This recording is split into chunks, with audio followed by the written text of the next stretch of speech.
তারপরে বললাম আমরা দারিদ্রকে জাদুঘরে পাঠাবো। বললাম আপনি কে জাদুঘরে পাঠাবেন? আমি বলছি আমি আপনার মতো একজন মানুষ, আমি পাঠাতে চাইলে আপনি আমাকে বাধা দিতে চান, বাধা দেন। আসসালামু আলাইকুম। মনোযোগ দিয়ে সবার কথা শুনছিলাম। মাননীয় উপাচার্য, উপস্থিত সুধীবৃন্দ এবং প্রিয় ছাত্রছাত্রী ভাই বোনেরা, যারা আজকে সনদ পেতে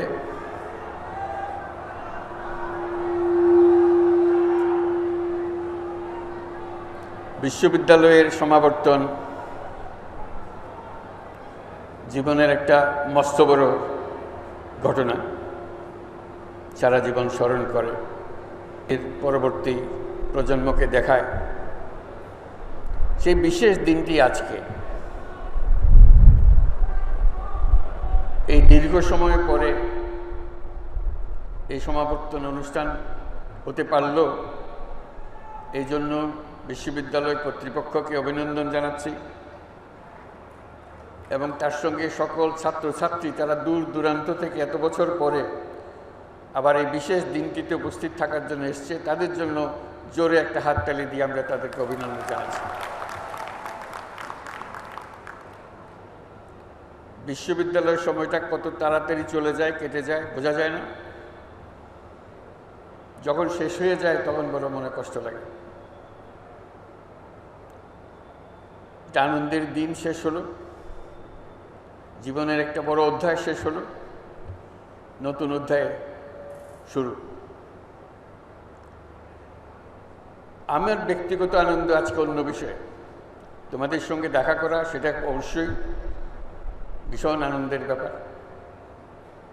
এই ক্যাম্পাসে ফিরে আসা বহু বছর পরে, সেটাও একটা ভীষণ আনন্দের ব্যাপার। বিশ্ববিদ্যালয় কর্তৃপক্ষকে অশেষ ধন্যবাদ আমাকে এই সুযোগটা দেওয়ার জন্য। এবং এই নতুন সনদপ্রাপ্ত যারা, তাদেরকে ডিপ্লোমা প্রাপ্ত যারা, তাদেরকে অভিনন্দন জানানো, এটাও একটা বিরাট সুযোগের ব্যাপার। আমার জন্য যেটা, যে আমি এই বিশ্ববিদ্যালয়ে এসেছিলাম 72 সালে, তখন বিশ্ববিদ্যালয়ে সবের যাত্রা শুরু।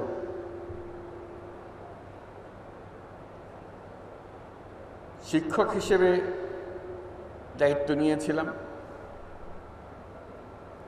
কিন্তু তখন বুঝতে পারি নাই কি পরিবর্তন হতে যাচ্ছে আমার ভেতরে। অত্যন্ত উৎসাহ সহকারে শিক্ষকের দায়িত্ব পালন করছিলাম। এর মধ্যে 74 সালে বিরাট দুর্ভিক্ষ এলো, সব কিছু ওলট পালট করে দিল। মনের মধ্যে বহু জিজ্ঞাসার সৃষ্টি হল। মনে মনে ভাবলাম, সারা বাংলাদেশের দুর্ভিক্ষ ঠেকানোর ক্ষমতা আমার নাই, কিন্তু আমি চেষ্টা করতে পারি একটি ক্ষুদ্র অংশের, এই বাংলাদেশের একটা ক্ষুদ্র অংশের যদি আমি কয়েকটি পরিবারের দুর্ভিক্ষ ঠেকাতে পারি, সেটা আমার জন্য বড় তৃপ্তির বিষয় হবে যে আমি একটা কিছু করেছি।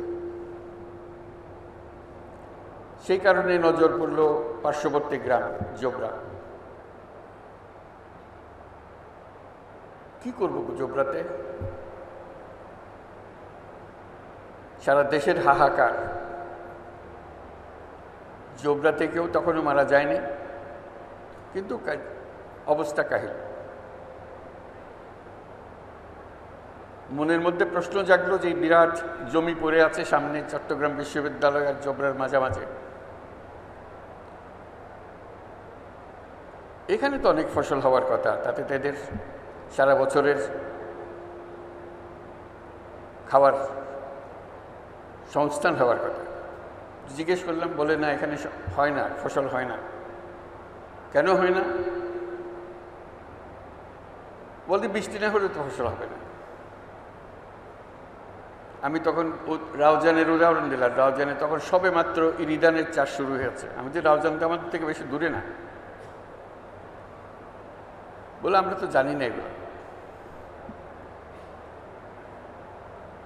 তা বলে তা হতে পারে। তখন আমি বিশ্ববিদ্যালয়কে জিজ্ঞেস করলাম, বিশ্ববিদ্যালয়ের ভূমিকা কি?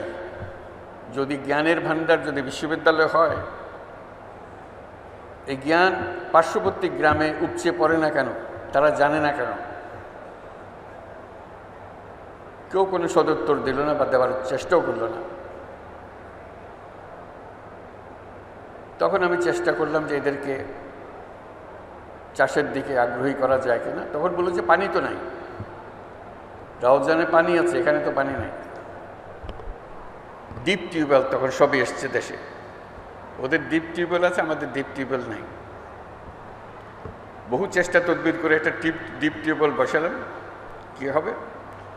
এখানে শীতকালে চাষ হবে। অবিশ্বাস্য একটা কাণ্ড, শীতকালে চাষ। এটা মানুষের ধারণার ভেতরেও নাই। শীতকালে কি করে চাষ হয়? লোকের ব্যাখ্যা ছিল, শীতকালে যদি চাষ করার বিষয় থাকতো তা আল্লাহ তাহলে শীতকালে বৃষ্টি দিতেন। আল্লাহ শীতকালে বৃষ্টি দেয় নাই, যেহেতু শীতকালে ফসল করার কথা না। আপনি জোর করে আল্লাহর হুকুম উল্টিয়ে দিয়েন না। তা আমি বলতে থাকলাম। ডিপ টিউবওয়েলের ব্যবস্থা করা হলো, ফসল হলো। পরবর্তী বছর যখন আবার চেষ্টা করলে, বলে যে না, গত বছরের যে ফসল হয়েছে সেরকম তিতা ধান পেয়েছি আমরা। তিতা কেন? বলতে এত মারামারি করছি এই ফসল নিয়ে, এই বলে আমার এত দিতে হবে, এই বলে আমার দিতে হবে, আমরা নিজের ভাগ নিজে পাই নাই, পানির ভাগ। একজন বলল যে এবার আর চাষ হবে না, ডিপ টিউবওয়েলের চাষ হবে না। তো পাশে একটা 12 মাসা ছড়া আছে, ছড়াতে পানি আছে, আমরা ছড়ার পানি দিয়ে করি। আমি কৌতূহলী হয়ে ছড়ার দিকে গেলাম, দেখলাম যে হ্যাঁ পানি আছে। তাহলে এই ছড়া তো এখানে আছে, আল্লাহর পানি তো এখানেই ছিল, একদিন চাষ করেন না কেন? বলছে কেউ কোনোদিন করে নাই, আমরাও করি নাই। তো সেবার বাঁধ দেওয়া হলো, আমরা সবাই মিলে বাঁধ দিলাম। বাঁধে যে পানি আসলো তাদের ডিপ টিউবওয়েলের পানি চেয়ে অনেক বেশি পানি।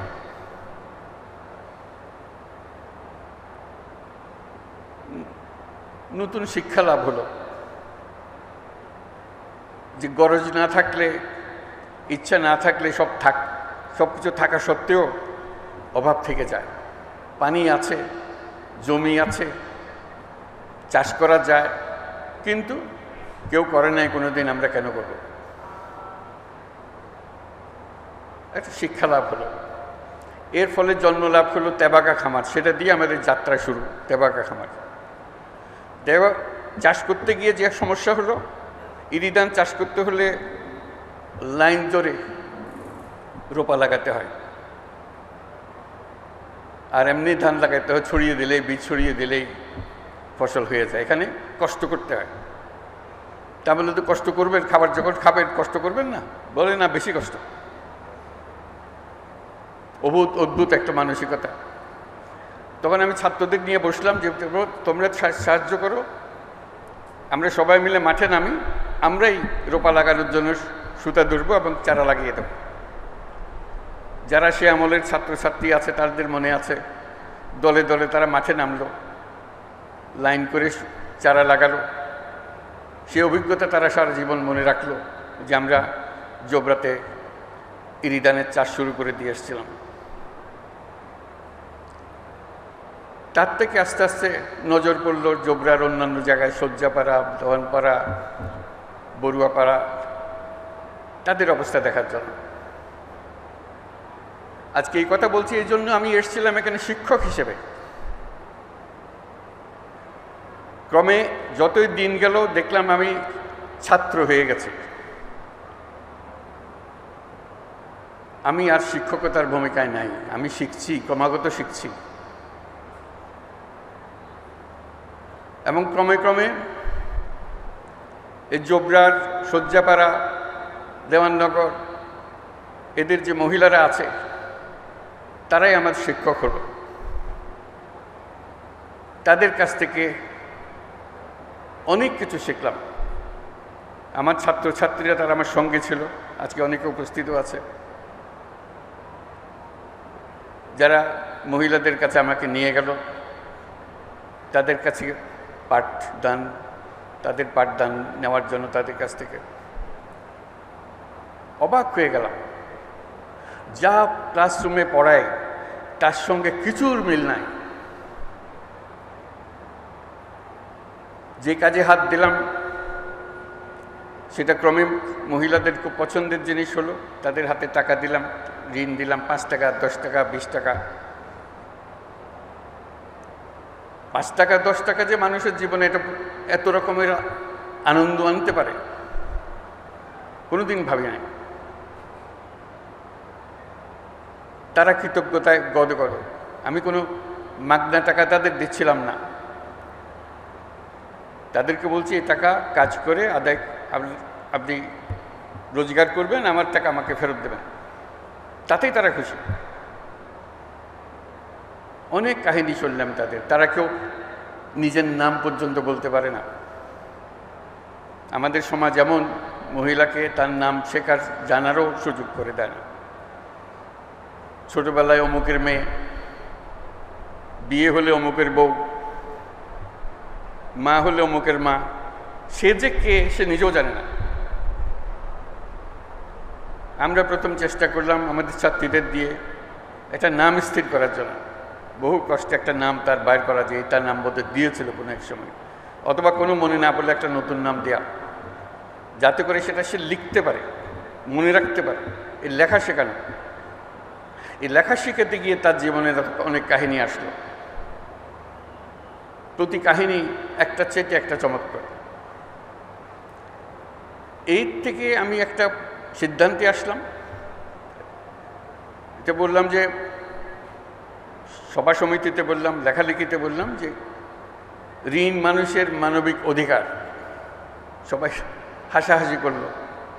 আপনি ঋণের কথাও বলেন, অধিকারের কথাও বলেন, এটা কোন ধরনের কথা? ইকোনমিক্সে তো কোনো অধিকারের বিষয় নাই, আপনি কোন সাবজেক্টের লেখাপড়া করেন? আমি ভাবলাম তাই তো, ইকোনমিক্সে তো অধিকারের কোনো বিষয় নেই, তাও আবার মানবিক অধিকার। আপনি বলছেন ঋণ মানুষের মানবিক অধিকার। অনেক খটকা, একটা খটকার পরে আরেকটা খটকা।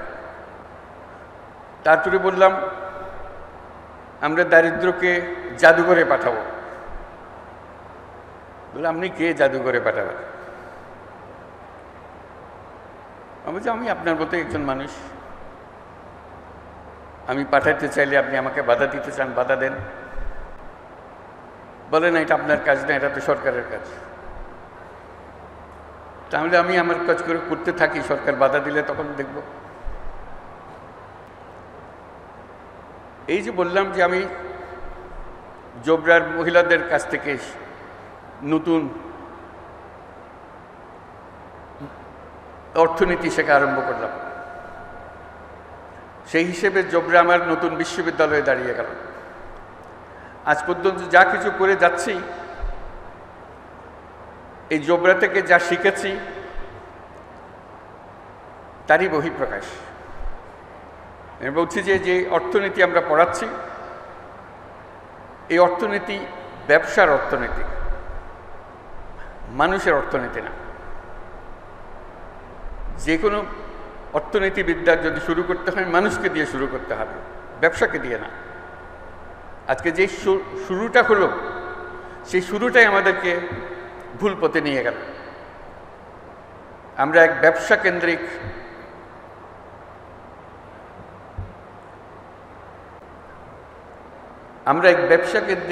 সভ্যতা গড়ে তুললাম।